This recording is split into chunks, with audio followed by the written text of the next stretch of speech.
Assalamualaikum warahmatullahi wabarakatuh. Perkenalkan, nama saya Aldi Nugroho, mahasiswa Teknik Sipil Universitas Mercu Buana dengan nomor induk mahasiswa 411010085. Kali ini saya akan sedikit mempresentasikan mengenai siklus batuan. Yang pertama adalah pengertian siklus batuan.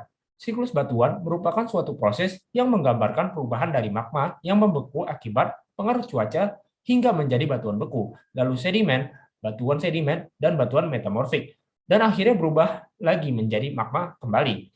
Peristiwa perubahan magma menjadi batuan biasa disebut dengan kristalisasi. Pembekuan magma bisa terjadi dengan dua kondisi, yaitu pembekuan di dalam perut bumi dan di luar perut bumi.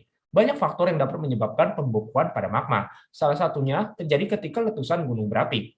Semburan magma ke permukaan bumi dapat dengan mudah membeku disebabkan oleh tiupan angin maupun pendinginan akibat lahar dingin gunung berapi.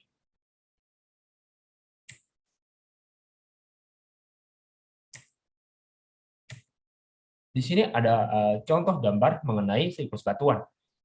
Dari yang pertama di sini adalah magma, lalu mengkristalisasi menjadi batuan beku. Dan di sini ada batuan beku yang membeku di dalam perut bumi, ada juga yang di luar perut bumi. Selanjutnya terjadi sedimentasi, lalu menjadi batuan sedimen, lalu menjadi batuan metamorf, dan akhirnya meleleh menjadi magma kembali. Selanjutnya adalah magma. Magma merupakan sesuatu yang terbentuk sebagai akibat dari peristiwa pembenturan antara dua lempeng litosfer. Salah satu lempeng yang berbenturan tersebut menunjam dan menyusup ke dalam astenosfer. Kedua lempeng litosfer yang saling berinteraksi tersebut kemudian mengalami pergesekan. Karena adanya pergesekan ini, maka akan meningkatkan suhu dan juga tekanan di antara dua lempeng litosfer yang saling berinteraksi tersebut. Peningkatan suhu dan tekanan tersebut akan ditambah dengan adanya air yang berasal dari sedimen-sedimen samudra. Dan hal ini akan diikuti oleh proses peleburan sebagian dari lapisan litosfer tersebut dan akan terbentuklah magma. Selanjutnya adalah batuan beku. Batuan beku atau batuan igneous merupakan jenis batuan yang berasal dari magma yang membeku dan mengeras dengan atau tanpa proses kristalisasi, baik di bawah permukaan bumi maupun di atas permukaan bumi. Pembekuan pada magma umumnya berbentuk bongkahan besar, lalu bongkahan tersebut mengalami pelapukan dan erosi yang disebabkan oleh cuaca sehingga menjadi batuan yang berukuran lebih kecil, kerikil, dan sedimen kecil lainnya. Pembentukan batuan beku terbagi menjadi tiga macam, yaitu yang pertama adalah intrusif. Intrusif adalah batuan beku yang mendingin dan mengeras di bawah permukaan bumi atau di dalam kerak bumi dikelilingi oleh batuan asal. Yang kedua adalah ekstrusif. Ekstrusif adalah batuan beku yang mendingin dan mengeras di atas permukaan bumi. Yang ketiga adalah hipabisal. Batuan ini terbentuk sebagai proses naik turun magma dalam kerak dan mantel bumi. Selanjutnya adalah batuan sedimen. Batuan sedimen adalah batuan yang terbentuk di permukaan bumi dikarenakan endapan dan pengikisan yang disebabkan oleh air, panas, maupun tekanan udara yang rendah. Batuan ini berasal dari batuan yang lebih dahulu terbentuk, yang mengalami pelapukan, erosi, dan kemudian lapukannya diangkut oleh air, udara, atau es, yang selanjutnya diendapkan dan berakumulasi di dalam cekungan pengendapan. Material-material sedimen itu kemudian terkompaksi, mengeras, mengalami litifikasi, dan terbentuklah batuan sedimen. Yang terakhir adalah batuan metamorf. Batuan metamorf adalah batuan yang telah berubah bentuk dari batuan sedimen dikarenakan suhu tinggi atau tekanan yang sangat besar. Kemudian batuan metamorf perlahan menyusup ke dalam perut bumi dikarenakan tenaga eksogen yang berupa tekanan udara, atmosfer, dan perubahan suhu yang mendorong batuan metamorf masuk kembali. Batuan metamorf yang mencapai lapisan bumi dengan suhu yang sangat tinggi akan berubah lagi menjadi magma lewat proses magmatisasi. Maka terjadilah siklus batuan yang berulang-ulang tanpa batas. Di video kali ini saya akan mempresentasikan sedikit tentang pentingnya penyelidikan tanah dan sampel tanah yang baik. Yang pertama ada pengertian. Penyelidikan tanah di lapangan berguna untuk mengetahui suatu daerah atau lokasi ditinjau dari kestabilan tanah, gaya geser, mengetahui karakteristik tanah, serta kondisi geologi, seperti mengetahui susunan lapisan tanah atau sifat tanah, mengetahui kekuatan lapisan tanah, kepadatan, dan daya dukung tanah, serta mengetahui sifat korosivitas tanah, dan lain-lain memenuhi syarat atau tidak untuk didirikan sebuah bangunan atau suatu proyek.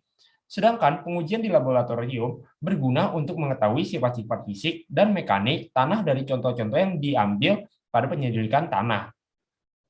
Penyelidikan tanah hukumnya adalah wajib. Hal ini berkaitan dengan pemilihan fondasi yang akan digunakan untuk konstruksi bangunan. Dan dari hasil penyelidikan tanah, kita dapat menentukan perlakuan terhadap tanah agar daya dukung dapat mendukung konstruksi yang akan dibangun. Lalu, dapat kita tentukan jenis dan kedalaman fondasi. Dengan dilakukannya penyelidikan tanah, maka struktur dapat dibangun sesuai dengan rencana kita. Sampel tanah adalah sumber informasi tentang suatu tanah yang mewakili suatu lingkungan. Sampel tanah harus dikumpulkan dengan baik dan benar. Hal ini sangat penting karena jika tidak dikumpulkan dengan benar dan tidak mewakili sistem yang dianalisis, maka semua pekerjaan laboratorium akan sia-sia dan tidak ada gunanya. Maka kehati-hatian harus dilakukan untuk menghindari bias atau kesalahan. Pengambilan sampel tanah dimaksudkan untuk tujuan pemantauan serta penelitian tanah agar dalam perencanaan pembangunan konstruksi dapat berjalan lancar. Salah satunya untuk menentukan fondasi bangunan. Selanjutnya adalah tujuan penyelidikan tanah yang lainnya. Yang pertama adalah menentukan sifat-sifat tanah yang terkait dengan perancangan struktur yang dibangun di atasnya. Yang kedua adalah menentukan kapasitas dukung tanah menurut tipe fondasi yang dipilih. Yang ketiga, menentukan tipe dan kedalaman fondasi. Selanjutnya untuk mengetahui posisi muka air tanah. Yang kelima untuk memprediksi besarnya penurunan. Yang keenam, menentukan besarnya tekanan tanah terhadap dinding penahan tanah atau pangkal jembatan.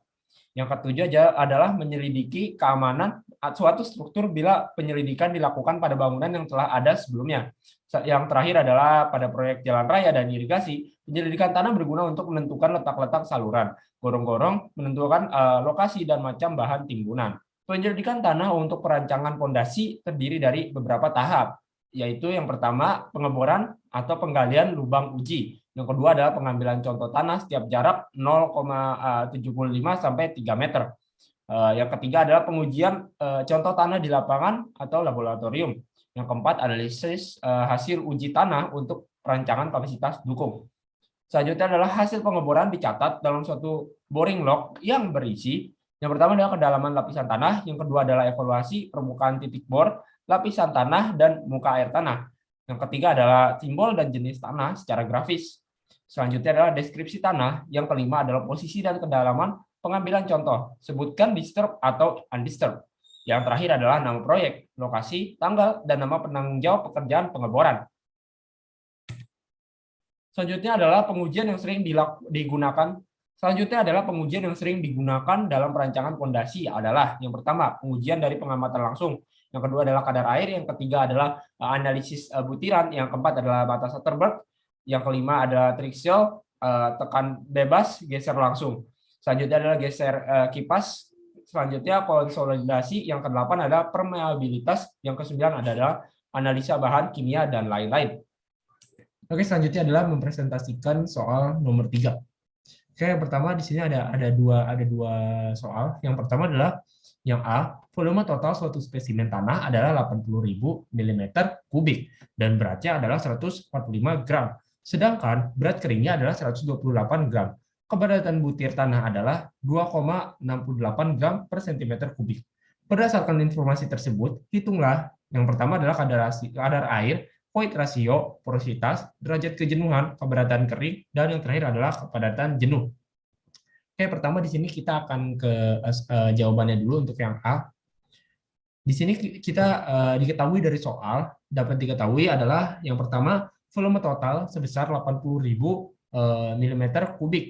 Dan di sini saya konversikan ke dalam bentuk cm3, artinya dia milimeter ke sentimeter itu 1000 ya, berarti 80.000 dibagi dengan 1000 adalah 80 cm3. Selanjutnya adalah massa total di sini adalah 145 gram. Selanjutnya adalah massa soil sebesar 128 gram.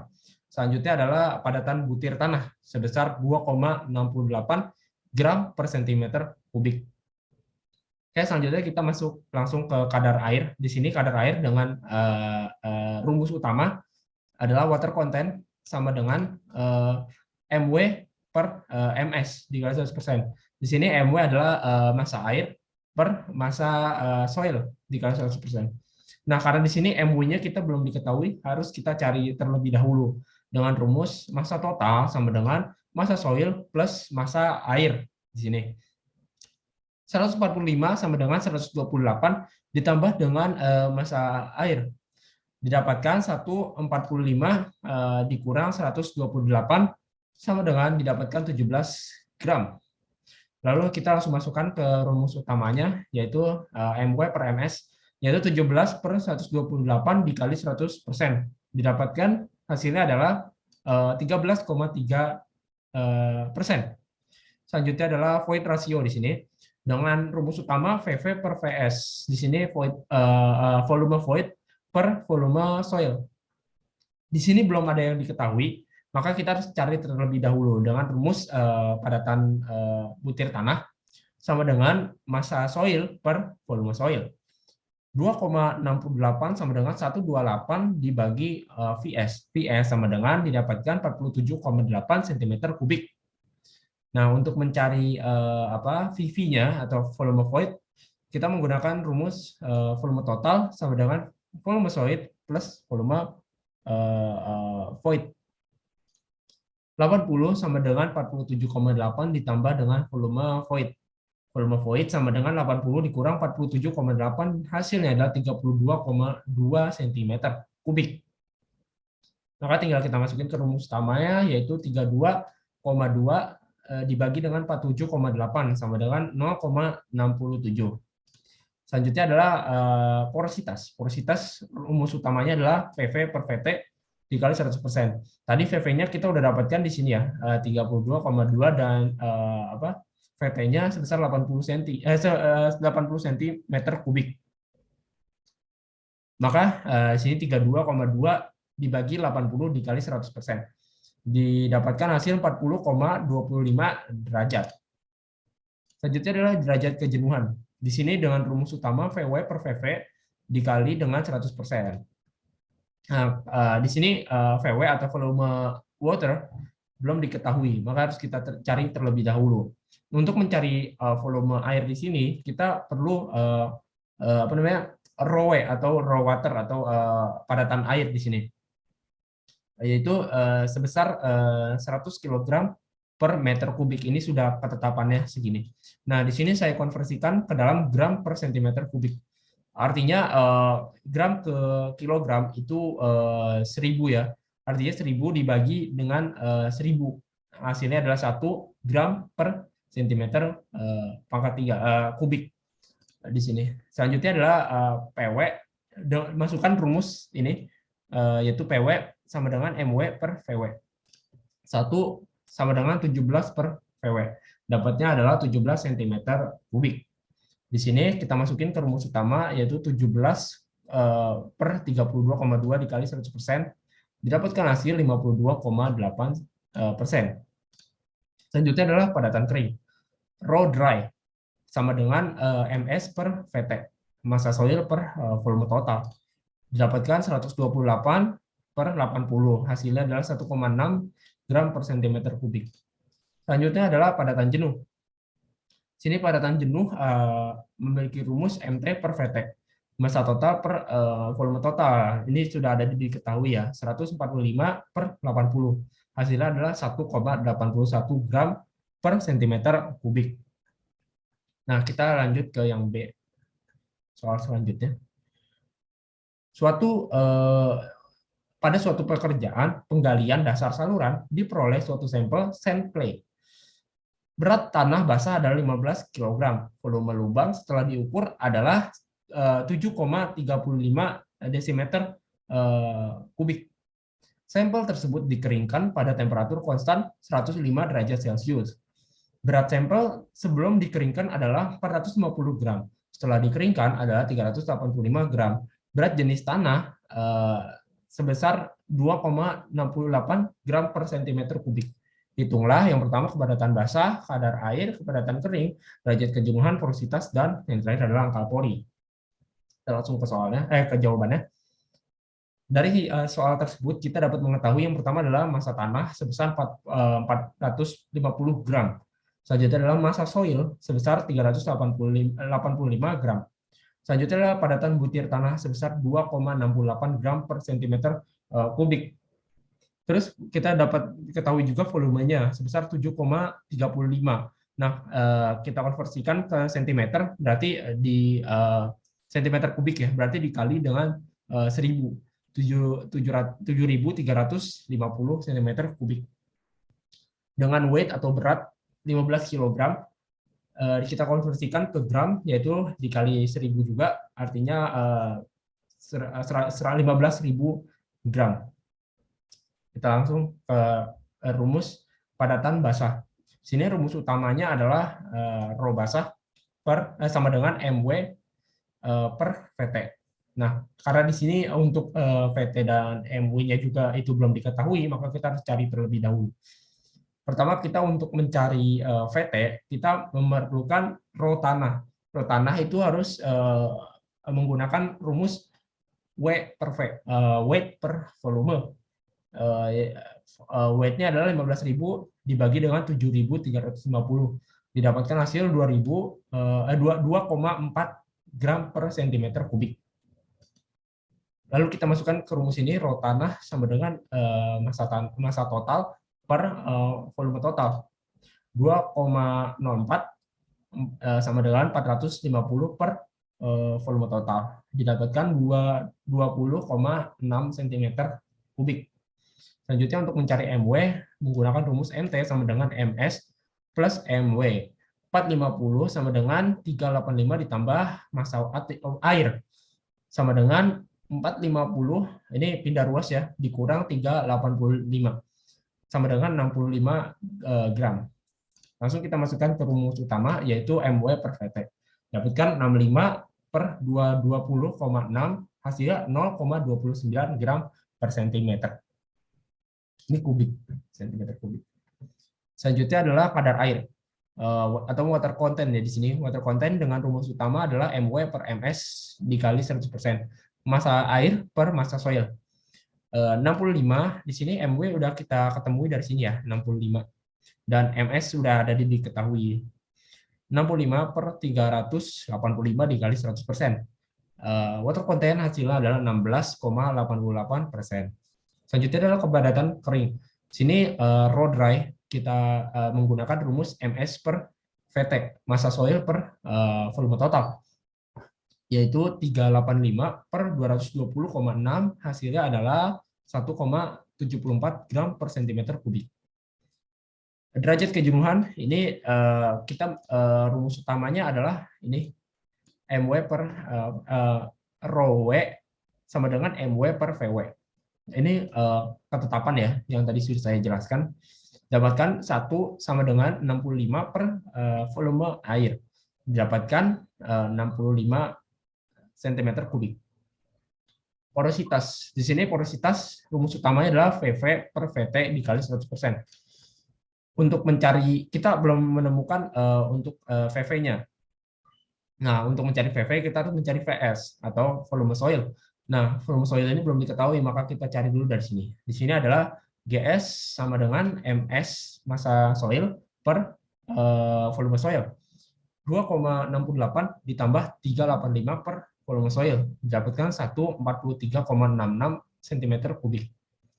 Masukkan ke rumus VT sama dengan VS plus VV. 220,6 sama dengan 143,66. Dapatkan ditambah volume void didapatkan 76,94 cm kubik. Lalu kita masukkan ke rumus utama 76,94 per 220,6 dikali 100%. Mendapatkan hasil 34,9%. Selanjutnya adalah angka pori. Angka pori di sini memiliki rumus utama adalah PV per VS, volume void per volume soil. 94 ini VV-nya kita dapatkan dari sini ya, VV-nya, dan VS-nya kita dapatkan dari sini. Tinggal kita masukkan saja 76,94 per 143,66, mendapatkan hasil 0,54. Cukup sekian untuk nomor 3 dan kita lanjutkan untuk nomor selanjutnya. Baik, selanjutnya saya akan mempresentasikan soal nomor 4. Yang pertama, yang A adalah buatlah materi presentasi untuk pengujian shift analysis atau analisa saringan dan hydrometer analysis. Yang B adalah soal dengan yang A adalah hitung berapa presentase kerikil, pasir, dan butir halus untuk masing-masing tanah dan hitung CU dan CC-nya. Pertama kita presentasikan dulu untuk PPT-nya. Analisa saringan dan hidrometer. Analisa saringan. Analisis saringan agregat ialah penentuan presentase berat butir agregat yang lolos dari satu set saringan, kemudian angka-angka presentase digambarkan pada grafik pembagian butir. Agregat adalah sekumpulan butir-butir batu pecah, kerikil, pasir, atau mineral lainnya, baik berupa hasil alam maupun buatan, yang dipakai secara bersama-sama dengan suatu media pengikat untuk membentuk suatu beton, semen hidraulik, atau adukan. Metode analisa saringan dilakukan dengan cara menggetarkan contoh tanah menggunakan susunan saringan yang diletakkan pada mesin pengguncang. Alat dan bahan. Yang pertama adalah timbangan dengan neraca ketelitian 0,2% dari berat benda uji. Selanjutnya adalah oven. Yang ketiga adalah sampel splitter. Yang keempat adalah shift shaker untuk menggetarkan. Yang kelima adalah saringan. Langkah-langkah. Yang pertama adalah bersihkan agregat yang akan diuji. Yang kedua, kemudian keringkan dalam oven selama 24 jam. Yang ketiga, timbang berat dari masing-masing saringan tersebut. Yang keempat, kemudian susun saringan dimulai dari saringan yang paling besar hingga yang terkecil tentunya. Lalu taruh benda uji pada perangkat saringan tersebut. Yang terakhir adalah guncangkan dengan mesin selama 15 menit. Di sini ada standarisasi ukuran saringan. Di sini ada US standar shift nomor yang pertama adalah nomor 4 hingga nomor 200. Shift nomor 4 itu dengan diameter itu 4,75 mm, 10 dengan 2 mm, 20 dengan 0,85 dan seterusnya hingga yang terkecil adalah shift nomor 200 dengan openingnya adalah 0,075. Selanjutnya adalah hydrometer analisis. Analisa hidrometer digunakan untuk menentukan distribusi ukuran untuk butir tanah yang tidak mengandung butir tanah tertahan oleh saringan nomor 200. Pengujian ini dilakukan dengan analisa sedimen menggunakan hidrometer. Analisa hidrometer berdasarkan pada hukum Stokes, yaitu butiran yang mengendap dalam cairan mempunyai kecepatan mengendap yang tergantung pada diameter dan kerapatan butir dalam cairan. Cara kerja hidrometer didasarkan pada prinsip Archimedes, di mana benda padat yang tersuspensi pada fluida. Dalam praktikum ini, benda padat yang dimaksud adalah tanah. Akan terkena gaya ke atas sebesar gaya berat fluida yang dipindahkan. Dengan demikian, semakin rendah kerapatan zat tersebut, semakin jauh hidrometer tenggelam. Seberapa jauh hidrometer tersebut tenggelam dapat dilihat dari skala pembacaan yang terdapat dalam hidrometer itu sendiri. Selanjutnya ada alat-alat. Alat-alat yang digunakan sebenarnya sama dengan analisa saringan, tetapi di sini ada tambahan yaitu soil hydrometer dan hydrometer jet. Selanjutnya adalah standarisasi pengujian. Untuk analisa saringan ada ASTM 1980 C136, SNI 1968 1990F dengan ASTO 1978 T27. Untuk analisa hydrometer ASTM 1980 D422 SNI 03 3423 1994 dan ASTO dengan 1978 T88. Sekian untuk presentasi hydrometer dan analisa saringan. Kita lanjut ke soal berikutnya. Selanjutnya adalah yang B. Hasil percobaan analisa ayakan untuk dua jenis tanah adalah di sini ada tabel dengan contoh A, contoh B dengan ukuran ayakan. Pertanyaan adalah hitung berapa persentase kerikil, pasir, dan butir halus untuk masing-masing tanah. Yang B adalah hitung CU dan CC untuk masing-masing tanah dan berikan komentar. Oke, di sini saya sudah mengerjakan secara Excel dan secara tertulis, tapi di sini saya akan menjelaskan Excel-nya karena saya rasa akan lebih mudah untuk menjelaskan. Oke, di sini sudah saya salin untuk tabelnya. Nah, di sini untuk yang A, yaitu tadi pertanyaannya adalah berapa persentase kerikil, pasir, dan butir halus untuk masing-masing tanah. Ini dia. Di sini saya sudah mengerjakannya. Di sini pertama ada contoh tanah A. rumus yang digunakan adalah di sini. Berat tertinggal kali 100% dibagi dengan sigma berat keseluruhan. Nah, di sini bagaimana cara kita mengetahui yang mana pasir, yang mana kerikil, yang mana butir halus. Nah, dengan secara definisi kerikil itu yang lolos ukuran ayakan sebesar 2 mm hingga di atas 2 mm hingga 75 mm. Sehingga dari sini sih kita bisa lihat ya, di sini ada 37,5 hingga 2,36. Artinya di sini adalah 0 hingga 18 di sini ya. Nih. Selanjutnya adalah pasir. Pasir adalah yang lolos ayakan ukuran di bawah 2 mm hingga 0,075 mm. Nah, di sini ada 24 hingga 15 ya. Sini dari 24 hingga 15. Dan selanjutnya adalah butir halus itu definisinya adalah yang lolos ukuran ayakan di bawah 0,075. Jadi di sini hanya ada 15. Nah, dengan menggunakan rumus yang tadi, yaitu berat tertinggal bagi sigma berat keseluruhan dikali 100%. Nah, maka di sini bisa kita lihat 34,40 ini didapatkan dari ini nih 0 sampai 18 ini ditambahkan, lalu dibagi dengan jumlah keseluruhan atau totalnya yaitu 250, lalu dikali 100%, menghasilkan 34,40%. Selanjutnya pasir juga yang hal yang sama dilakukan kepada pasir, yaitu 24 tambah 21 tambah 41 tambah 32 tambah 16 tambah 15 dibagi dengan 250 dikali dengan 100%, hasilnya adalah 59,60. Butir halus juga sama, di sini hanya 15 ya, dibagi dengan 250 dikali 100%, hasilnya adalah 6%. Nah, di sini total ini harus 100%. Jika lebih atau kurang dari 100%, artinya ada kesalahan di sana. Di sini ditambahkan 34,40 sampai dengan 6% ini ditambahkan, hasilnya harus 100%. Sama juga dengan contoh B. Nah, di sini karena di sini strip artinya tidak ada, maka di sini yang lolos hanya 0,8 0 dan 8. Dan dibagi dengan 175 dikali dengan 100%. Hasilnya adalah 4,57%. Selanjutnya adalah yang pasir ya. Pasir ini 7 tambah 11 tambah 21 tambah 63 tambah 48 tambah 14 dibagi 175 dikali dengan 100%, hasilnya adalah 93,71. Begitu juga dengan butir halus. Di sini ada 3 dibagi 175 dikali 100%, hasilnya adalah 1,71, dan ini bila ditambahkan semua totalnya adalah 100%. Itu untuk jawaban nomor 4 yang B. Baik, selanjutnya adalah hitung CU dan CC. Di sini. Nah, sini saya sudah mengerjakan.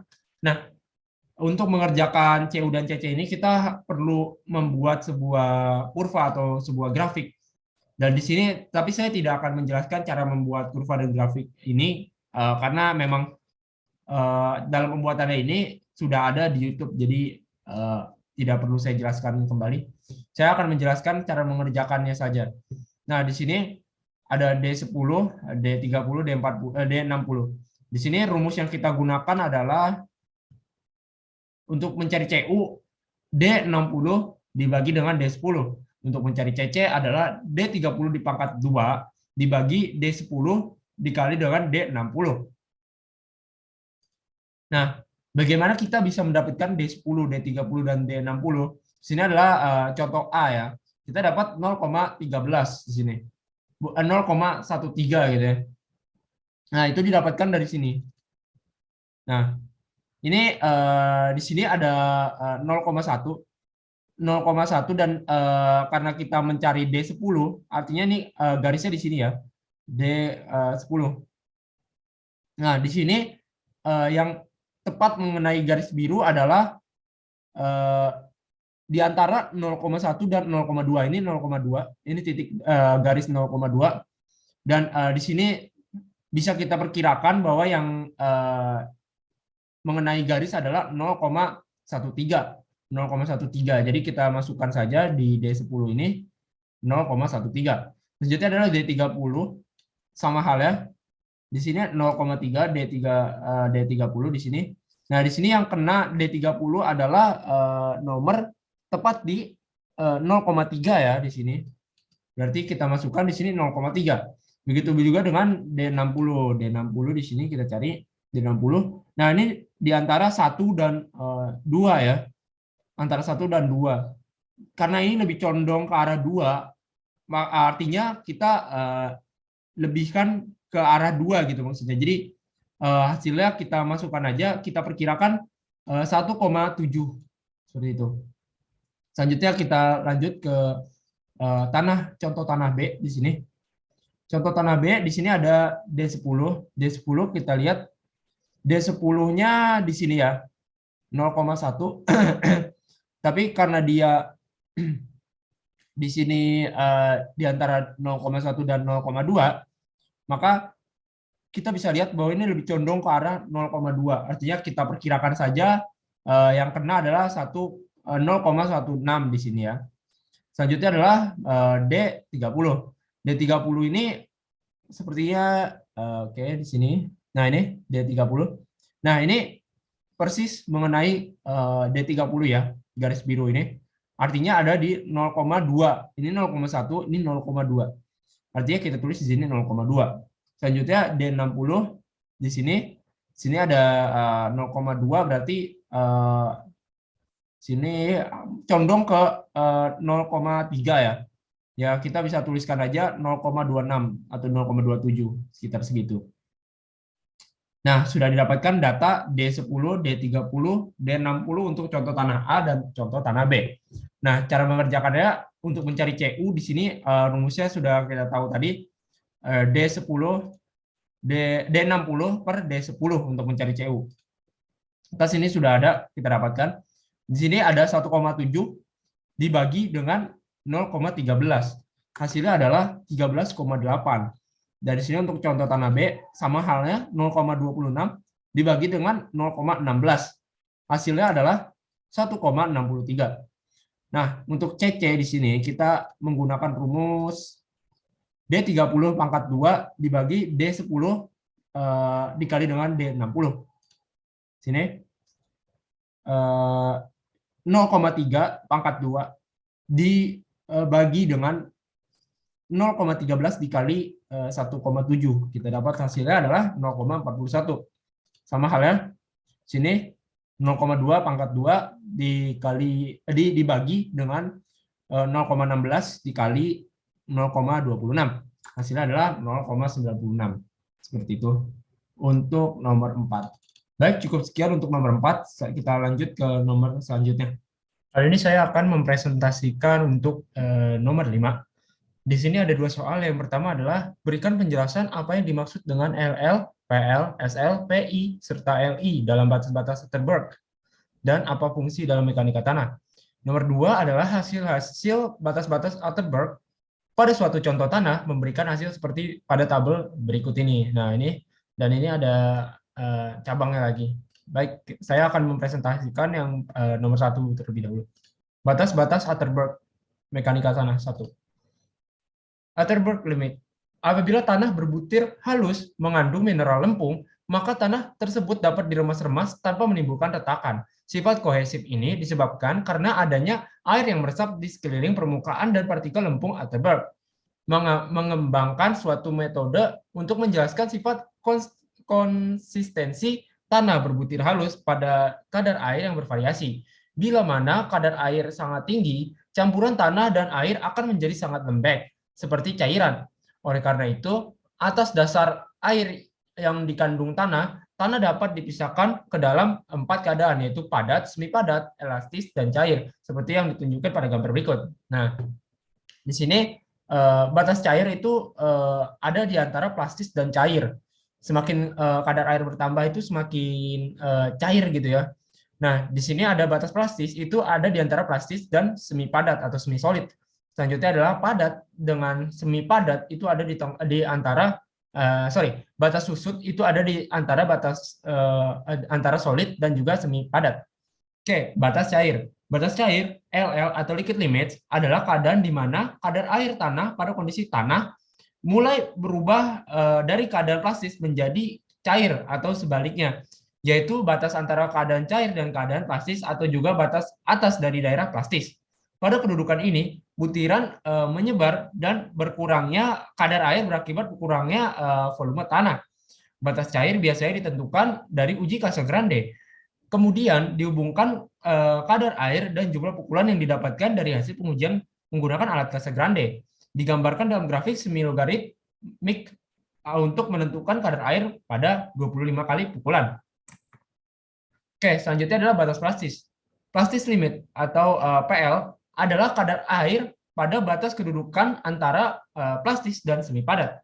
Selisih antara liquid limit dan plastis limit disebut indeks plastisitas atau PI, plasticity index, yang dinyatakan dalam persamaan PI sama dengan LL minus PL. Jika PI semakin besar, maka jumlah partikel lempung dalam tanah semakin banyak. Jika PI rendah, contohnya pada tanah lanau, sedikit pengurangan kadar air akan berakibat tanah menjadi kering dan sebaliknya. Jika kadar air bertambah sedikit, maka tanah menjadi cair.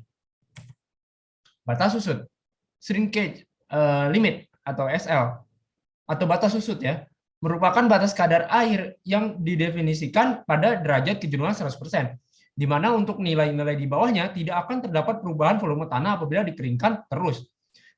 Harus diketahui bahwa batas susut semakin kecil, maka tanah akan lebih mudah mengalami perubahan volume dan semakin sedikit air yang dibutuhkan untuk dapat mengubah volume. Apabila SL sama dengan 5%, maka jika tanah di lapangan melebihi nilai ini, mengakibatkan tanah akan mulai mengembang. Yang terakhir adalah liquid dan plastis index. Indeks plastisitas adalah merupakan parameter yang diukur dari selisih antara batas cair tanah LL dan batas plastisitasnya PL. Dan selanjutnya adalah liquid index atau LI, didefinisikan sebagai kadar air tanah pada batas antara keadaan cair dan keadaan plastis. Oke, itu untuk presentasi PPT-nya. Selanjutnya ke soal berikutnya.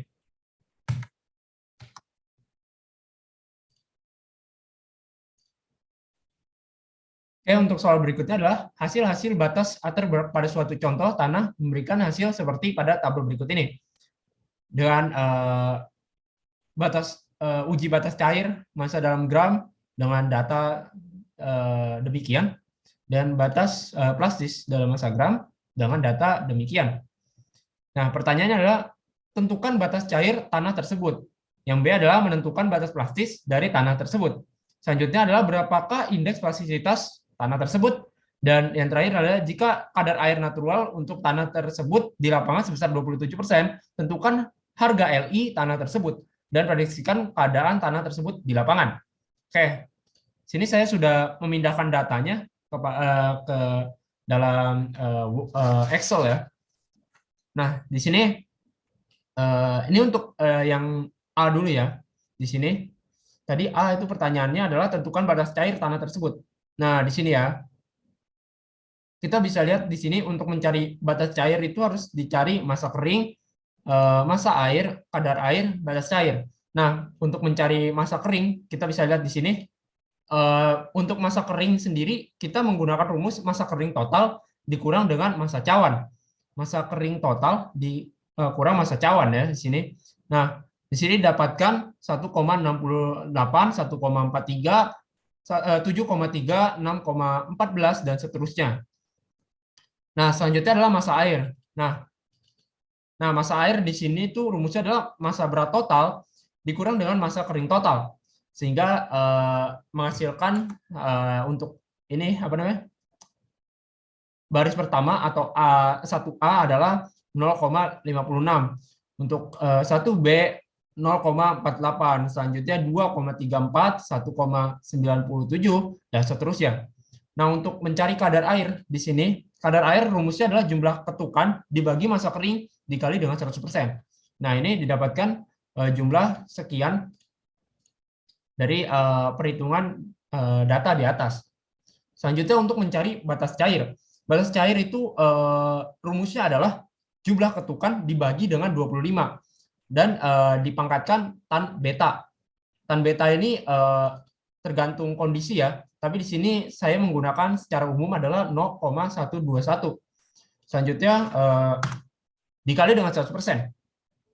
Nah, ini hasil-hasilnya 31,81, 32,04, 31,39, dan seterusnya.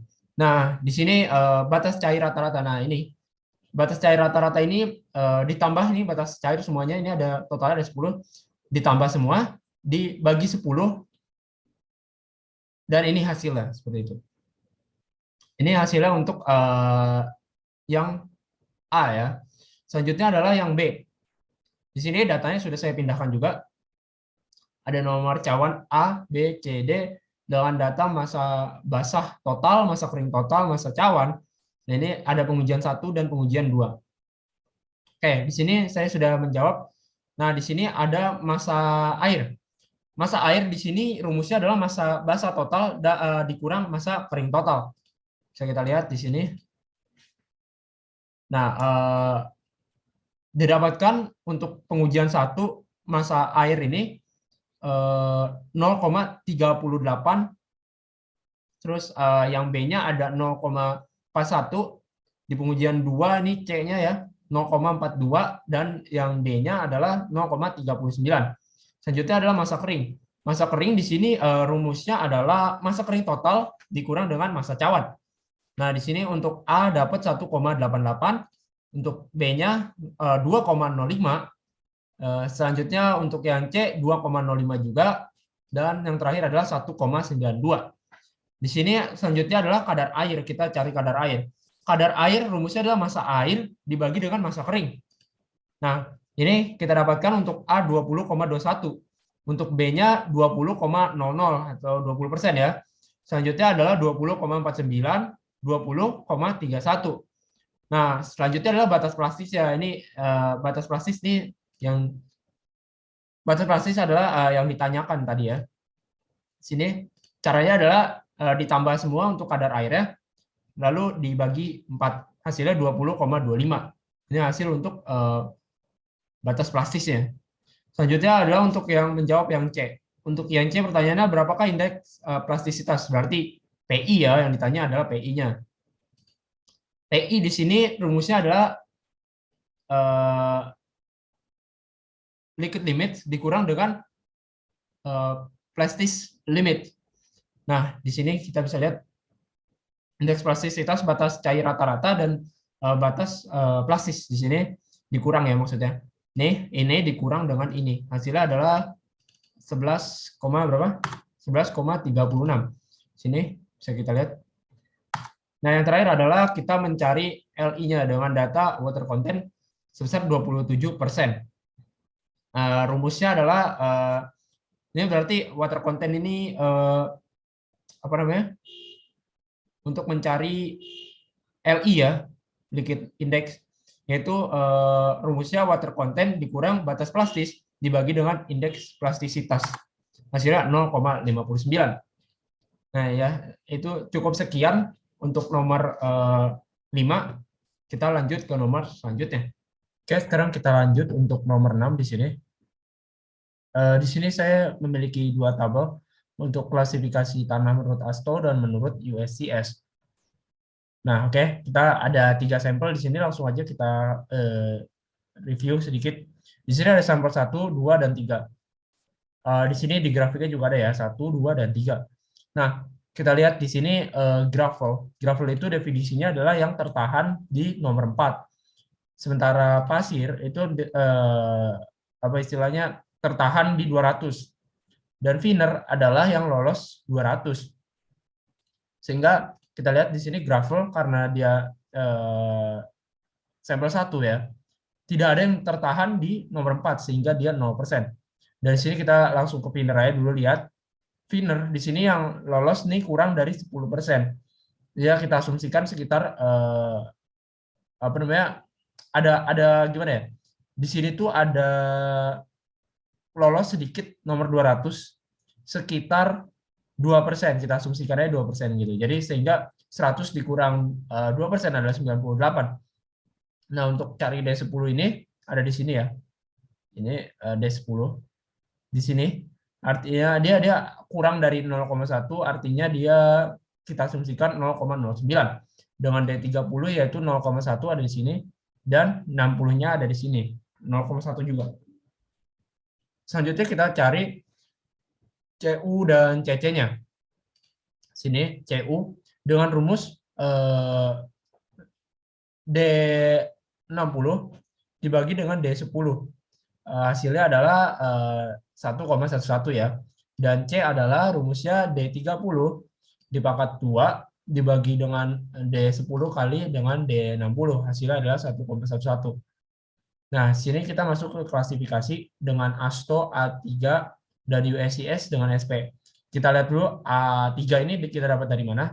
Oke, pertama kita lihat di sini nomor ayakan, lolos ayakan nomor 10, 40, dan 200. Kita lihat dulu dari nomor 10. Sini ya. Di sini lolos 100% ya.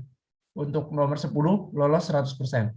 Sehingga kita asumsikan dari A1B hingga A7. Dari sini ya. Nah, selanjutnya nomor 40 nih. Nomor 40 kita lihat ini lolos juga 100%. Nomor 40 yang ini. Lolos 100%, maka minimal 50 hingga A7 ya, dari A3 hingga A7. Selanjutnya adalah nomor 200. Nomor 200 di sini yang lolos 200 ini hanya 2%. Kita lihat dari Finner. Maka kita bisa asumsikan ada di maksimal 10. Maka terpilihlah A3 sebagai klasifikasi ASTO. Oke, selanjutnya kita cari dengan USIS. Kita di sini dapat SP untuk USIS. Nah, SP ini kita dapat dari, kita lihat dulu nih, kita punya pasir lebih dari 50%, kita punya 98%. Maka kita masuk langsung ke sini. Nah, untuk menentukannya SWSP atau SMSC, kita lihat dari sini. Kurang dari 5% lulus ayakan nomor 200. Kita lihat, kita punya Finner adalah 2%, maka kita masuk ke GW, GP, SW, atau SP. Nah, karena kita tadi udah masuk ke klasifikasi yang ini ya, di sini ya, maka kita masuknya ke SW, SP. GW dan GP kita hapus saja, kita maksudnya kita diskualifikasi aja. Maka SW dan SP. Nah, kenapa saya pilih SP? Karena CU kita tidak memenuhi syarat. CU kita hanya 1,11. Sementara CC-nya memenuhi ya. Tetapi karena yang CU-nya tidak, maka SW tidak memenuhi kedua kriteria untuk SW. Maka kita pilihnya SP. Begitu untuk sampel 1. Selanjutnya untuk sampel 2, kita lihat di sini ada gravel. Gravel kita 25% lolos. Ada di sini. Sampel 2 ya, di sini. Gravel kita lolos sebesar 25%. Karena ini kan 75%-nya lolos, maka yang tertahan adalah 25%. Sehingga kita tulis di sini 25%. Dan Finner kita lihat. Nah, Finner ini kita yang lolos kurang dari 10%. Ya, kita asumsikan aja 8. Maka 100 kurang 25 kurang 8 adalah 67. Untuk D10-nya di sini kita lihat D10 0,1 dengan D30-nya di sini adalah 0,2 dan D60-nya 0,4 di sini. Oke. Selanjutnya untuk menentukan CU dengan rumus yang sama, D60 dibagi dengan D10. Hasilnya adalah 4. CC dengan D30 pangkat 2 bagi D10 kali D60. Hasilnya adalah 1. Oke, ASTO. Untuk menentukan klasifikasi ASTO, kita lihat di sini. Kita punya ASTO nomor 10 lolos nomor 10 ya, kita lihat. Nomor 2 lolos nomor 10 sebanyak lebih dari 50% ya kita bisa bilang. Berarti kita lihat di sini lolos berarti dari A1B hingga A7. Selanjutnya adalah kita punya lolos 40 adalah 60%, sekitar 60%-an. Maka kita bisa ambil dari minimal 50, minimal 50 hingga A7 ya di sini. Selanjutnya adalah lolos 200. Lolos 200 di sini ada 8, maka maksimal 10. Nah, maka kita tulis di sini adalah A3 karena ya ini terisi semua gitu. Selanjutnya adalah USCS. Mengapa kita pilih USCS, SP, SM, dan SC? Kita lihat di sini, kita punya SEN 67, lebih dari 50%, ya kita masuk ke sini. Selanjutnya, SP. Kenapa kita pilih SP? Karena di sini kita punya Wiener sebesar 8%. Wiener 8% artinya kita masuk ke sini. 5-12, maka kita masuknya ke SP. Nah, kenapa SM dan SC juga masuk? Karena kita tidak memiliki yang namanya batas-batas Atterberg di sini ya untuk PI-nya. Maka terpilihlah SM dan SC. Selanjutnya untuk sampel ketiga. Sampel ketiga kita lihat di sini gravel dengan 12%. Tertahan di sini ya. Ini sekitar 12% di sini. Ya betul, sekitar 12%. Selanjutnya adalah Wiener. Wiener di sini kita nggak ada ya. Wiener nggak ada, karena nggak ada yang lolos 200, sehingga Wiener 0. Maka 100 kurang 12 adalah 88. Selanjutnya adalah D10. D10 kita cari di sini, lihat. D10 adalah 0,3. Selanjutnya D30. D30 di sini 1, dan D60-nya pun 1 kira-kira. Oke. CU dengan rumus yang sama didapatkan 3,33 dan CC-nya 3,33. Kita mendapatkan klasifikasi ASTO di sini A1 dan USCS SP. Oke, A1 ini kita dapatkan dari sama seperti tadi caranya. Nomor 10 kita lihat. Nomor 10 kita lolos sekitar nomor 10 60% ya. Maka dapat kita klasifikasikan di sini, asumsikan di sini. Selanjutnya 40 dengan 40. Nah, di sini 40 adalah berapa nih? Sekitar 12 gitu ya, 12. Oh ya, di sini graf 12 gitu ya. Kita asumsikan. Kita masukin berarti ada di maksimal 30. Maksimal 30, maksimal 50 di sini ya berarti. Selanjutnya nomor 200. Nomor 200 di sini kita sampel ketiga nggak ada yang lolos sama sekali, sehingga ada di sini. Maka dapatlah kita A1. Untuk USCS-nya kita lihat, USCS kita tidak mengetahui batas Atterberg ya. Karena tadi kita punya SEN atau pasif lebih banyak daripada 50%, maka kita pilih yang ini. Selanjutnya kita punya SP karena dia Wiener 0%, maka pasir bersih, hanya pasir saja. Nah, kenapa enggak SW dan SP yang dipilih? Karena kita tidak memiliki CU yang cukup untuk memenuhi syarat di sini ya. Sehingga kita coret SW-nya, kita pilih SP. Maka USCS-nya dapat kita SP. Itu untuk nomor 1, yang nomor 6 yang pertama. Lanjut. Oke, untuk nomor 6 yang kedua, kita bisa lihat di sini. Kita punya 3 sampel lagi di sini. Yang pertama ada gravel di sini ya. Kita lihat nomor sampel 1 gravel. Gravel ini 0% karena dia tidak ada yang tertahan di nomor 4. Sehingga kita punya gravel adalah 0%. Sen di sini adalah, kita lihat di sini, sen tertahan di 200. Sehingga ini kalau kita tarik garis sekitar 5%. 100 kurang 5 adalah 95%. Wiener yang lolos ayakan 200. Terus selanjutnya adalah D10.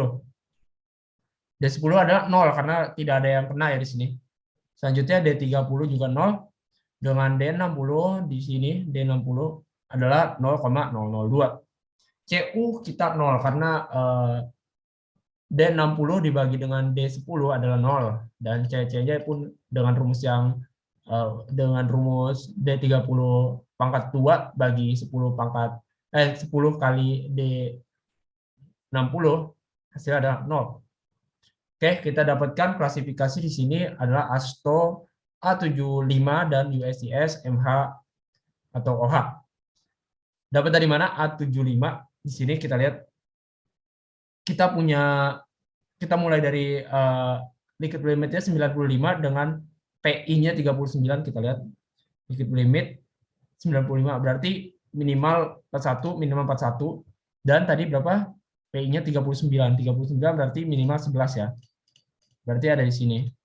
Nah, selanjutnya kita pastikan lewat nomor ayakan, lolos ayakan nomor 10. Kita lihat di sini. Ayakan nomor 10 kita lihat adalah 100%. Maka kita kita klasifikasikan, kita asumsikan di sini. Dengan nomor 40 ini nomor 1 ada tertahan sedikit, tapi ini lebih dari 50%. Maka kita asumsikan di sini. Dan nomor 200 sudah jelas lebih dari 50%. Ada di sini. Sehingga kita lihat ada di minimal 36, sehingga kita bisa pilih A37.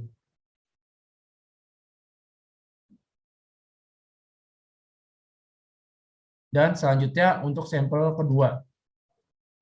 USIS dulu. Kita coba lihat USIS di sini.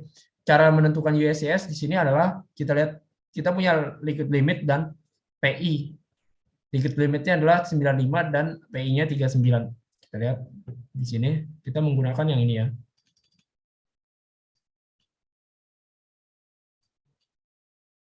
Oke. Nah, kita coba menggunakan shape di sini. 95 sekitar sini dan 39 sekitar sini.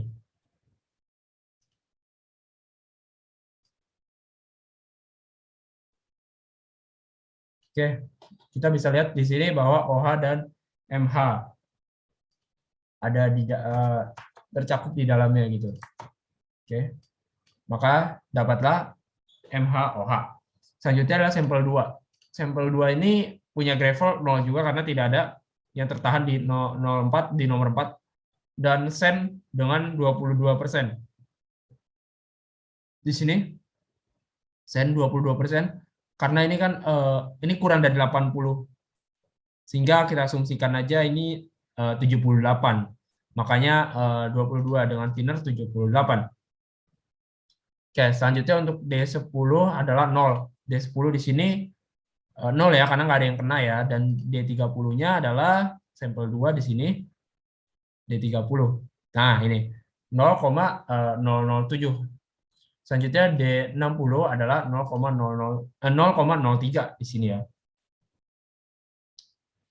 Nah, selanjutnya adalah untuk CU, kita dapatkan 0, dan CC-nya juga 0. Nah, sekarang kita penentuan ASTO lagi. ASTO dan USIS. Di sini ASTO saya dapat A75 dan USIS MH-OH. Oke. Kita lihat di sini A75 kita punya LL 66 dan 27 ya. 66 artinya di sini 2 ini dan berapa tadi? 27 minimal 11. Ada di sini, maka dapat A75. Untuk memastikan lagi, nomor ayakan lolos ayakan nomor 10, kita lihat 100%. Ya. Selanjutnya lolos 40. Lolos 40 untuk sampel 2 lebih dari 50%. Sini. Lolos 200 lebih dari 50%. Maka di sini 0,36, sehingga kita klasifikasikan dalam A75. Oke. Untuk USIS-nya dengan cara yang sama seperti tadi. Oke, kita lihat. Kita punya berapa tadi untuk 66 dan 27 ya. 66 dan 27. 66 di sini 27. Sekitar sini.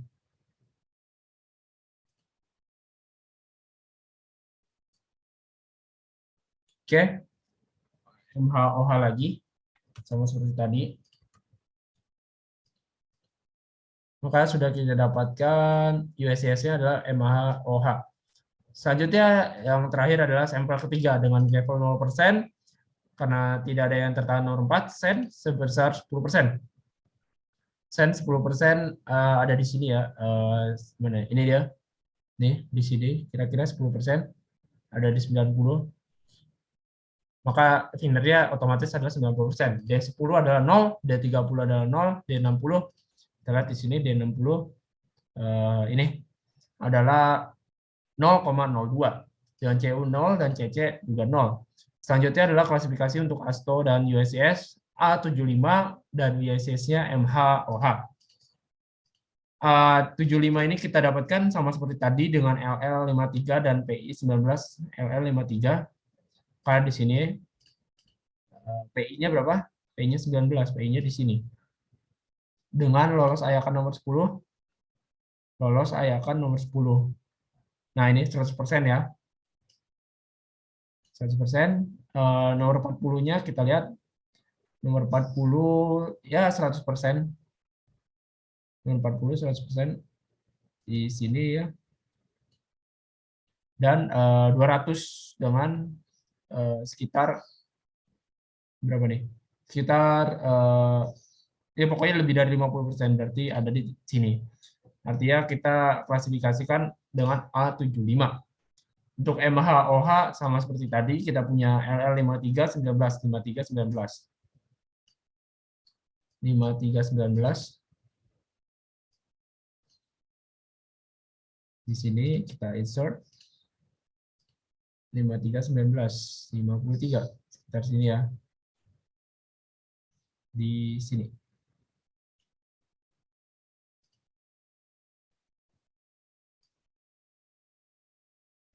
Oke, sudah terbukti MHOH.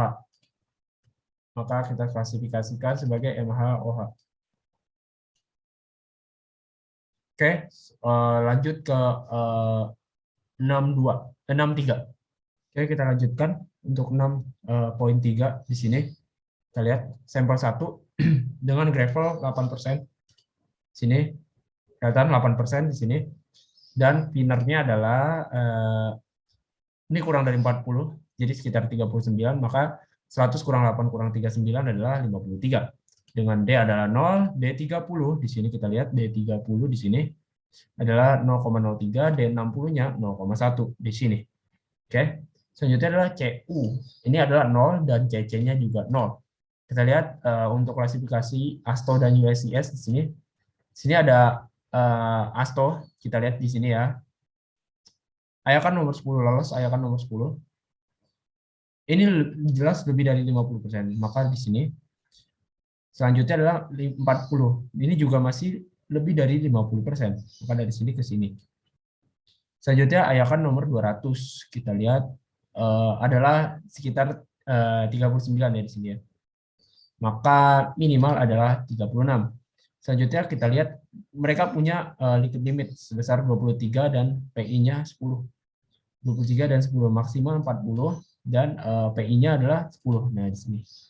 Maka kita klasifikasikan ASTO sebagai A4. Selanjutnya adalah USIS. Kita lihat di sini ada SC. Kenapa kita pilih SC? Karena kalau dari syarat yang ditulis di sini adalah PI harus lebih besar daripada 7. Nah, kita punya PI adalah 10. Maka dia masuknya adalah ke SC. Nah, untuk CLML-nya kita lihat CLML itu ada di sini. Tadi berapa? 23 dan 10 ya. 23 dan 10. Nah, ini 23 kira-kira di sini dan 10 di sini. Maka CL dan ML klasifikasi untuk USCS-nya. Nah, itu untuk sampel 1. Selanjutnya adalah sampel 2. Sampel 2 dengan gravel 10%. Sini ya, terlihat jelas. Dengan thinner adalah 17%. Ini 20 kurang nih, maka dia adalah 17 asumsi kita. 100 kurang 10 kurang 17 adalah 73. Selanjutnya adalah kita cari D10-nya. D10 di sini adalah di sini ya 0,01.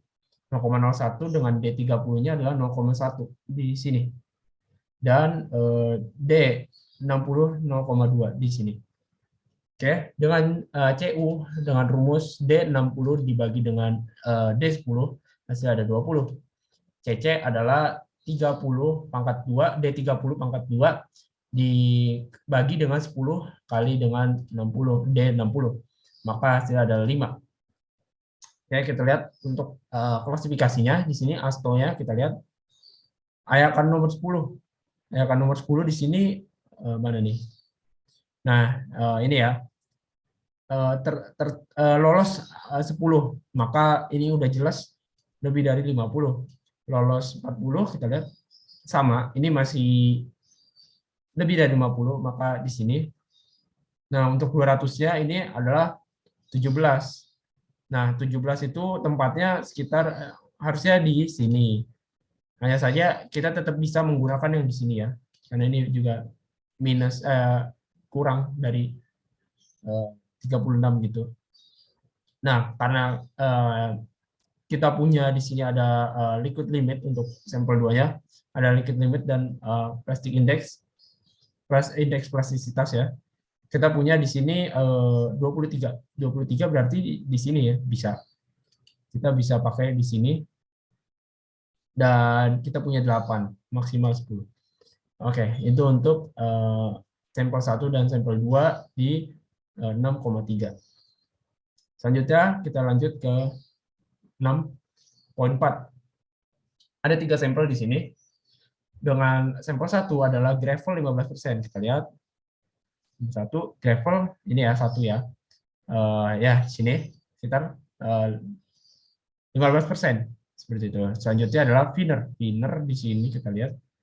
Thinner adalah ada di 29. Ini kurang dari 30 ya kira-kira. Selanjutnya kita punya sand, berarti 100 kurang 15 kurang 29 adalah 56.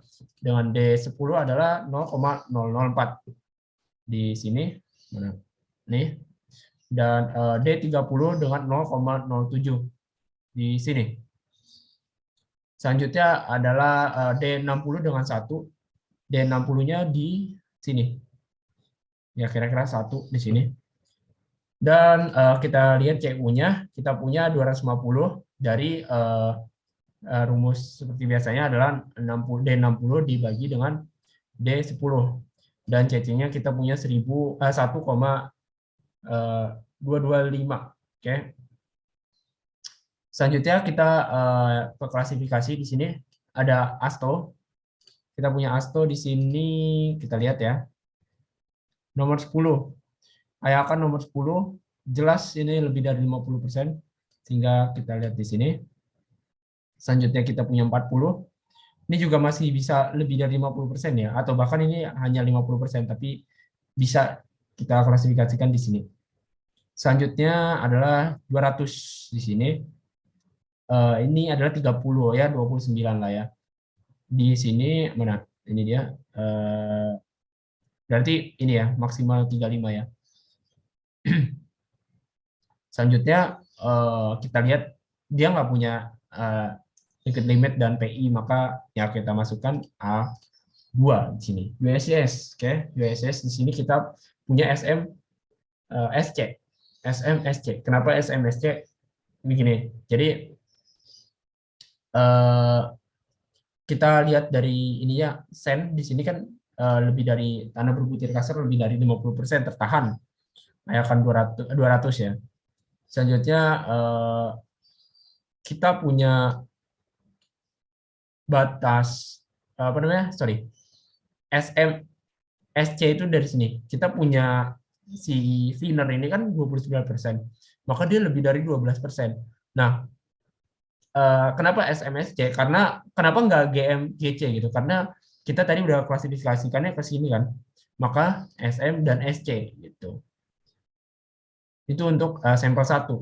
Selanjutnya adalah sampel 2. Di sini kita punya gravel sebanyak 25%, pasir 60%, dan thinner ada 15%. Dengan D10 kita lihat, D10 ini sampel 2 ya. D10-nya di 0,03 berarti sini ya. Selanjutnya D30 dengan 0,1 dan D60 dengan 0,2 di sini. Selanjutnya adalah kita menentukan CU dan CC-nya. Sini kita dapat 6,66, sini 1,66. Kita lanjut ke klasifikasi ASTO dan USCS. ASTO kita lihat dulu. ASTO di sini kita dapatnya A2 ya. Kita lihat ayakan nomor 10 di sini. Ini lebih dari 50%, maka klasifikasinya di sini. Selanjutnya 40. Ini juga masih lebih dari 50%. Kita masukkan di sini. Maka selanjutnya kita punya ayakan 200 ya. Ayakan 200. Ini sampel 2 berarti yang ini ya. Sampel 2. Iya betul yang ini. Kita punya sekitar ya intinya di atas 10. Ini sekitar 15 lah. Sekitar 15, maka kita di sini. Ini bisa, ini bisa. Ini bisa, ini bisa. Maka kita ambilnya adalah A2. Karena kita lebih memenuhi yang sini ya, ketimbang yang 2 ini. Selanjutnya, untuk sampel 3. Di sini kita punya gravel adalah 0%, kita pastikan. Gravel, ya ini, gravel 0%, dengan thinner 9%. 9% di sini ya, thinnernya 9%, maka 100 kurang 9 adalah 91.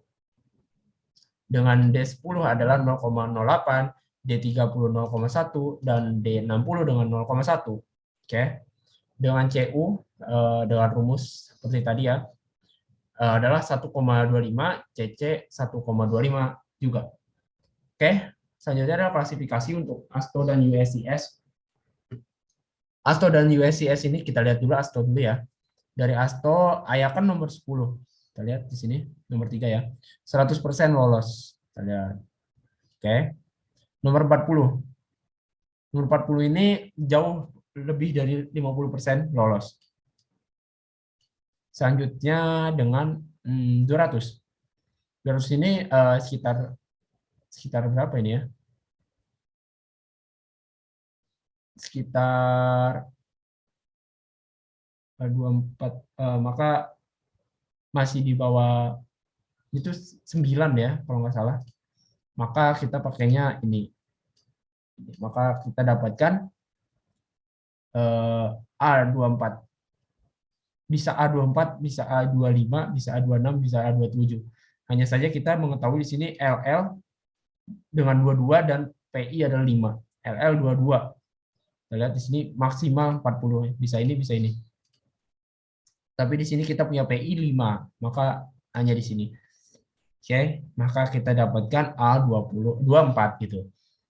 Oke, kita lihat dari USCS-nya di sini. Kenapa kita pakai SP? Kita lihat di sini ada SP. Nah, SP ini kenapa kita pilih? Karena CU-nya tidak memenuhi syarat. Maka apa namanya? Karena kan kita kan masuknya klasifikasinya ini nih. Nah, karena CU-nya tidak memenuhi syarat, maka SP-nya tidak dipakai, sehingga dipakainya SP. Untuk CLML ya ada di sini, sama seperti tadi cara pengukurannya. Maka didapatkan SP dan CLML. Oke, selanjutnya adalah 6,5. Oke, kita lanjut untuk yang 6,5. Di sini ada 2 sampel. Yang pertama adalah gravel. Sampel pertama adalah gravel dengan 73, pasir dengan 25, dan thinner dengan 2%. Selanjutnya adalah D10 dengan 0,9, D30 dengan 6, dan D60 dengan 10. Nah, di sini kita dapatkan CU dengan rumus D60 dibagi dengan D10, didapatkan adalah 11,11, dengan CC rumusnya adalah D30 pangkat 2 dibagi dengan 10, D10 pangkat D10 dikali dengan D60. Hasilnya adalah 4. Nah, di sini kita dapat klasifikasi dengan ASTO dan juga USCS. Nah, di sini kita lihat nih ya, sampel 1 di sini. Kita lihat yang lolos Ayah kan nomor 10. Nah, di sini ini kurang dari 50%, maka kita pakai yang ini. Nah, selanjutnya adalah 40. Nah, di sini juga kurang dari 50%, maka kita pakainya ini bahkan kurang dari 30% ya menurut saya. Maka kita pakainya yang ini. Untuk 200 di sini, ini ada lolos sedikit karena ini kan winnernya 2%, maka kita asumsikan ada di sini. Maka didapatlah A1A. Oke. Nah, untuk USCS-nya kita lihat di sini. Di sini gravel tuh lebih besar, lebih dari 50%, maka kita pakai yang di sini dan ke sini ya. Oke. Kita pakai yang kerikil 50% atau lebih. Selanjutnya, nah kenapa? Nah di sini kan ada apa namanya GW dan GP. Kenapa saya pakainya GP di sini? Karena CC dan CC-nya tidak memenuhi syarat, maka dipakailah GP di sini. Oke, yang selanjutnya untuk sampel kedua, di sini sampel kedua ada gravel dengan 55%, ada pasir dengan 45%, dan thinner adalah 0%. Dan di sini ada D10 dengan 1, D30 dengan 2, D60 dengan 6. Di sini ada CU, hasilnya adalah 6. Di sini CU6 ini didapatkan dari D60 dibagi dengan D10. Dengan CC dapat 0,67. Dengan rumus D30 pangkat 2 dibagi dengan D10 dikali dengan D60, maaf. Nah, di sini kita dapat klasifikasi untuk ASTO dan USCS. Sini kelihatan A1A ya. Kita lihat ya kan nomor 10. Sini kurang dari 50%, maka tempatnya di sini. Dengan nomor 40-nya di sini bahkan hanya menyentuh saja di 40 gitu ya. Maka kita taruh di sini. Nomor 200. Nomor 200 adalah tidak ada yang lolos ayakan nomor 200 ya di sini karena tertahan di 40 dan hanya sedikit yang lolos 40. Nah, selanjutnya kita lihat di sini, maka kita pilihnya adalah A1A. Kita asumsikan ini nomor 200-nya adalah di maksimal 15 ya. Maka A1A kita pakai. Selanjutnya adalah GP juga sama ya. Pakai GP karena lihat di sini dia memiliki gravel lebih banyak 55%. Maka ke sini di sini dan kita lihat CC-nya apakah memenuhi. CC-nya CU sebentar. CU-nya apakah memenuhi? CU harus lebih besar daripada 4. Maka di sini mana? Ini CU memenuhi ya. Tapi untuk CC-nya tidak memenuhi syarat. Sehingga dia pakainya GP. Oke, cukup untuk nomor 6.5. Selanjutnya adalah 6.6. Oke, di sini kita ada 3 sampel. Sampel 1 kita punya gravel dengan 0%, pasir 20%, thinner dengan 80%. Selanjutnya adalah D10, di sini 0% ya, karena kita coba lihat di sini. D10 tidak kena ya. D30 pun sama, tidak kena di sini. Dan D60 didapatkan 0,02. Dengan CU, otomatis CU-nya 0 dan CC-nya pun 0. Nah, kita dapatkan di sini adalah klasifikasi ASTO A75 sama A76. Kita lihat di sini ya. Ayakan nomor 10, lolos ayakan nomor 10. Di sini 100% lulus. Jadi dari sini ya. Oke, nomor 40 kita lihat. Nomor 40 ini 100% lolos. Ya, kalaupun ada yang tidak lolos hanya sedikit, maka kita pakai minimal 50 di sini. Selanjutnya kita punya lolos 200, ini lebih dari 50% jelas. Maka kita pakainya sini ya, di sini. Oke. Nah, jangan lupa di sini ternyata diketahui liquid limitnya. Liquid limit sebanyak 46 dan PI-nya entah 16 atau 18. Tapi kita lihat di sini 46. 46 berarti di sini ya, 46 minimal 41. Selanjutnya atau di sini bisa di sini dan di sini. Nah, selanjutnya adalah PI-nya. PI-nya kita asumsikan ini 18 ya. PI-nya indeks plastisitas di sini. Nah, ini minimal 11. Maka dapat dipilih yang ini. Dapatkan A75 atau A76 dengan USCS, ML atau OL. Kita lihat di sini cara nyarinya adalah karena kan ini diketahui ya liquid limit dan plastis index dengan 46 dan 18. 46, 18. Kita lihat di sini. 46 dan 18. Sini ada 46 kira-kira sini dan 18 kira-kira segini. Oke, maka diketahui ML dan OL untuk klasifikasi bagian USCS. Itu untuk sampel 1. Selanjutnya adalah sampel 2. Di sampel 2 ini kita dapat data gravel 0%, pasir 29%, dan thinner adalah 71%. Didapatkan D10, D10 0,01. D10 0,01. Sini ya. Nah ini. Dan D30 adalah 0,03, 0,04, D60 dengan 0,09. Nah, didapatkan CU dengan rumus D60 dibagi dengan D10 adalah 9. Dan CC-nya, sebentar. Oke, CC-nya kita dapatkan sebesar 1,78. Oke, ASTO, kita cari ASTO di sini A76 ya. Kita lihat sampel 2 untuk lolos 10 100% ya. Maka kita berarti sini untuk 40 pun 100%. Sini. Dan 200 lolos 200 adalah di sini kita lihat ini sekitar lebih dari 50% atau 50% sekitar segitu. Maka kita pakainya dari sini ke sini. Nah, jangan lupa diketahui juga di sini adalah liquid limit dan PI-nya. Liquid limitnya adalah 30, berarti di sini maksimal 40 ya, dengan PI-nya 3 gitu. Berarti maksimal 10.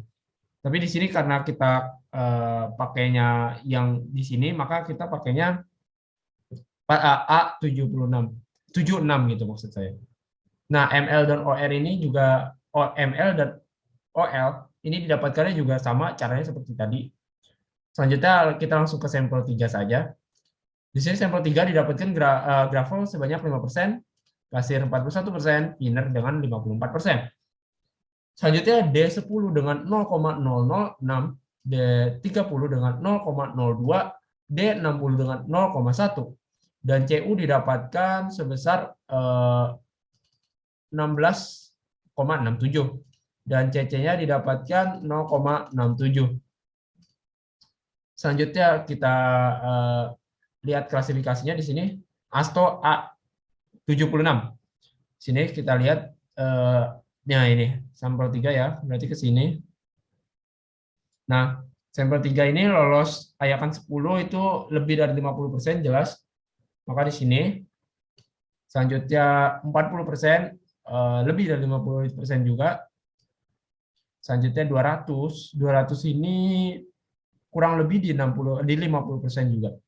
Maka kita dari sini ke sini. Oke, maka kita diketahui juga dengan sampel ketiga ini kita diketahui liquid limit dengan 34 di sini liquid limit 34. Jadi maksimal ada di 40 ya. Maka kita dapatnya A6. Selanjutnya ML dan OL-nya juga kita cari deh. Kita lihat 34 dan 3 ya. 34. Kita lihatnya 34 berarti sekitar di sini 34 dan 3 berarti sini. Nah, ini masih masuk ke CLML. Seperti itu. Oke, cukup sekian presentasi saya mengenai tugas besar mekanika tanah 1. Tugas besar 1. Cukup sekian, kurang lebihnya mohon maaf.